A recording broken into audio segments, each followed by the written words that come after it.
அரசாங்கத்தோட வரவு செலவுகளை கண்காணிக்கிற தலைமை தணிக்கையாளர், அதாவது கம்ட்ரோலர் அண்ட் ஆடிட்டர் ஜெனரல், ஷார்ட்கட்டா சிஏஜின்னு சொல்லுவோம்.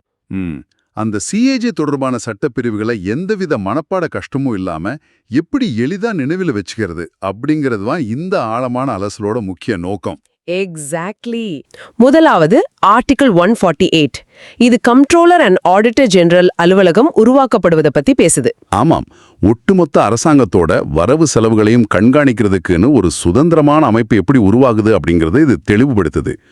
இதுல ஆச்சரியப்பட வைக்கும் விஷயம் என்னவென்றால், சொல்லுங்க, இந்த சிஏஜியை நியமிப்பது குடியரசுத் தலைவர், அதாவது பிரசிடென்ட் அப்படின்னு இந்த ஆர்டிகிள் 148 சொல்லுது. ஆனா அதே பிரிவுல அவரை எப்படி பதவியிலிருந்து நீக்குவது, அதாவது ரிமூவல் ப்ராசஸும் விளக்கப்பட்டிருக்கு. இது வெறும் நியமனத்தை மட்டும் சொல்லல, ஒரு ஃபவுண்டேஷனை உருவாக்குது. ஒரு நிமிஷம், இங்க எனக்கு ஒரு கேள்வி வருது. சிஏஜியை நியமிக்கிறது குடியரசுத் தலைவர். அப்படியானால் அரசாங்கத்தோட தலைவரா இருக்கிற ஒருத்தரே அரசாங்கத்தை கண்காணிக்கிற அதிகாரியை நியமிக்கும் போது அந்த அதிகாரிக்கு எப்படி முழுமையான சுதந்திரம் கிடைக்கும்? இது ஒரு மிகச்சிறந்த கேள்வி. அரசியலமைப்பை உருவாக்குனவங்க இந்த சவாலை ரொம்ப முன்கூட்டியே கணிச்சிருக்காங்க. அதனாலதான் குடியரசுத் தலைவர் நியமனம் செய்தாலும் அவரை நீக்கும் நடைமுறைகள் மிக கடினமானதாக ஆக்கப்பட்டிருக்கு. அதாவது ஈஸியா வேலையிலிருந்து தூக்க முடியாது. எக்ஸாக்ட்லி. ஒரு அதிகாரியை ஈஸியா தூக்க முடியும் அப்படின்னா அவர் எப்படி அரசாங்கத்தை எதிர்த்து நேர்மையா ரிப்போர்ட் கொடுக்க முடியும்? அதனாலதான் 148வது பிரிவு நியமனம் மற்றும் நீக்கம் ஆகிய இரண்டையும் பேசி அவருடைய சுதந்திரத்தை உறுதி செய்யுது. இது உண்மையில ஒரு பெரிய குழப்பத்தை தீர்க்குது. ஒரு பதவியை உருவாக்குறாங்க, ஆளை நியமிக்கிறாங்க, அவருக்கு பாதுகாப்பு கொடுக்கறாங்க. இது எல்லாமே ஆர்டிகிள் 148. சரி, இப்ப ஆர்டிகிள் 149 பத்தி பேசுவோம். ஆமா, ஆளை நியமிச்சாச்சு, அடுத்து அவர் என்ன வேலை செய்யணும் அப்படிங்கறதான முக்கியம். அதைத்தான் ஆர்டிகிள் 149 தெளிவா விளக்குது.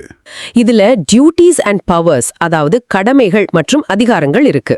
இதுல தணிக்கை, அதாவது ஆடிட்டிங் மற்றும் கணக்கியல் அக்கவுண்டிங் பொறுப்புகளின் வரம்புகளை இது வரையறுக்குது.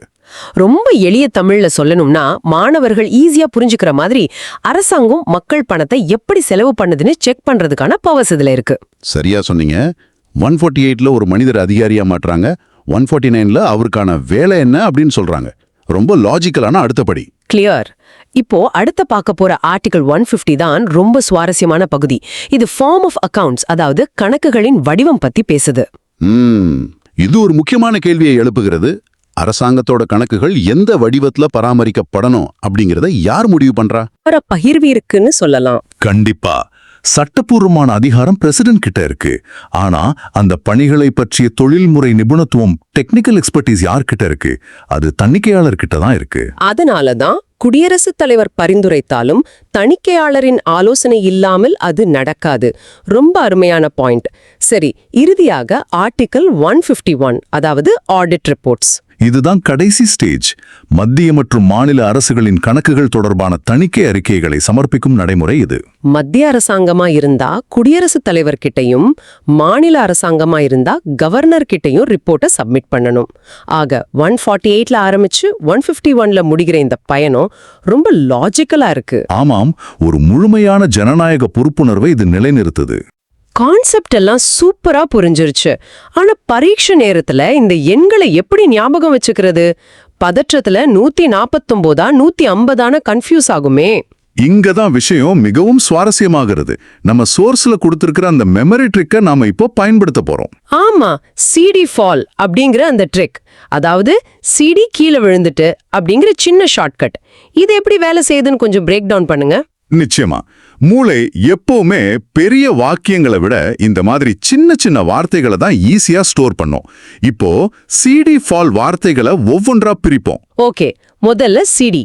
சிடில வர்ற முதல் எழுத்து சி. இந்த சி அப்படிங்கிறது காம்ட்ரோலர் அண்ட் ஆடிட்டர் ஜெனரலை குறிக்குது, அதாவது ஆர்டிகிள் 148. அடுத்து டி. டி அப்படிங்கிறது டியூட்டிஸ் அண்ட் பவர்ஸ். இது ஆர்டிகிள் 149. சூப்பர், சிடி முடிஞ்சது. இப்போ எஃப் ஃபால். எஃப் ஃபால்ல முதல் எழுத்து எஃப். இது ஃபார்ம் ஆஃப் அக்கவுண்ட்ஸ், அதாவது கணக்குகளின் வடிவம், ஆர்டிகிள் 150. கடைசியா ஏ. ஆமா, ஏ ஃபார் ஆடிட் ரிப்போர்ட்ஸ். இது ஆர்டிகிள் 151.